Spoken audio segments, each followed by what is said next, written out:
Assalamualaikum warahmatullahi wabarakatuh. Perkenalkan, nama saya Arham Takwim dari BKI B semester 7. Insyaallah pada kesempatan ini saya akan membahas tentang tahapan-tahapan kelompok. Tahap 1 yaitu pembentukan. Tahap ini merupakan tahap pengenalan, yang mana tahap diri atau tahapan memasukkan diri ke dalam kehidupan suatu kelompok. Pada tahap ini pada umumnya para anggota saling memperkenalkan diri dan mengungkapkan tujuan ataupun maksud harapan-harapan yang ingin dicapai, baik oleh masing-masing individu atau secara berkelompok. Memberikan penjelasan tentang bimbingan kelompok sehingga masing-masing anggota akan tahu apa arti dari bimbingan kelompok. Dan yang kedua yaitu tahap peralihan. Tahap peralihan adalah tahap kedua, merupakan jembatan antara tahap pertama dan ketiga. Ada kalanya jembatan ditempuh dengan amat mudah dan lancar. Artinya para anggota dapat segera memasuki kegiatan tahap ketiga dengan penuh kemudahan dan kesukarelaan. Ada kalanya juga ditempuh dengan susah payah. Dalam keadaan seperti ini, pemimpin kelompok dengan gaya kepemimpinannya yang khas dan mempunyai suatu kelebihan dan bisa membawa para anggota meneliti jembatan itu dengan selamat. Nah, adapun yang harus dilaksanakan yaitu 1. Menjelaskan kegiatan, 2. Menawarkan atau mengamati apakah para anggota sudah siap menjalani kegiatan atau selanjutnya atau bisa melanjutkan. Dan ketiga itu membahas suasana apa yang terjadi. Keempat, meningkatkan kemampuan anggota.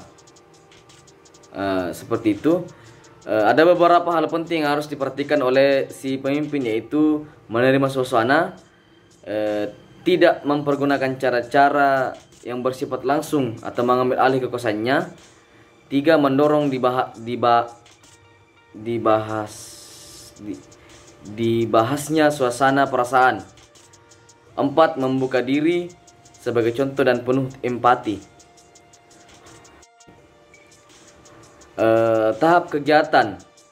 Tahap 3 itu kegiatan. Tahap ini merupakan inti dari kegiatan kelompok, maka aspek-aspek yang menjadi isi dan pengiringnya cukup banyak. Dan masing-masing aspek tersebut perlu mendapatkan perhatian yang seksama dan dari pemimpin kelompok. Tahap ini ada berbagai kegiatan yang yaitu harus diperhatikan. Masing-masing anggota secara bebas mengemukakan masalahnya. Yang kedua, menetapkan masalah atau topik yang dibahas terlebih dahulu. 3. Anggota membahas masing-masing topik secara mendalam dan tuntas. 4. Kegiatan salingan. Kegiatan tersebut dilakukan dengan tujuan agar dapat terungkapnya masalah atau topik yang dirasakan. Selain itu, dapat terbahasnya masalah yang dikemukakan secara mendalam dan tuntas. Seluruh anggota secara aktif dan dinamis harus membahas baik yang menyangkut unsur tingkah laku. Seperti itu. Kita lanjut ke tahap keempat, yaitu pengakhiran. Pada tahap pengakhiran, pokok perhatian utama bukanlah pada beberapa kali kelompok harus bertemu, tetapi pada hasil yang telah dicapai kelompok itu. Kegiatan kelompok sebelumnya dan hasil-hasil yang dicapai segoyaknya mendorong kelompok itu harus melakukan kegiatan sehingga bersama tercapai secara penuh. Dalam hal ini ada kelompok yang menetapkan sendiri kapan kelompok itu akan berhenti melakukan kegiatan dan kemudian bertemu kembali untuk melakukan kegiatan. Ada beberapa hal yang harus dilakukan pada tahap ini, yaitu pemimpin kelompok mengumumkan bahwa kegiatan akan segera diakhiri. Kedua, pemimpin dan anggota mengumumkan kesan dan hasil-hasil kegiatan. Ketiga, membahas kegiatan lanjutan. Dan keempat, mengumpulkan pesan dan harapan.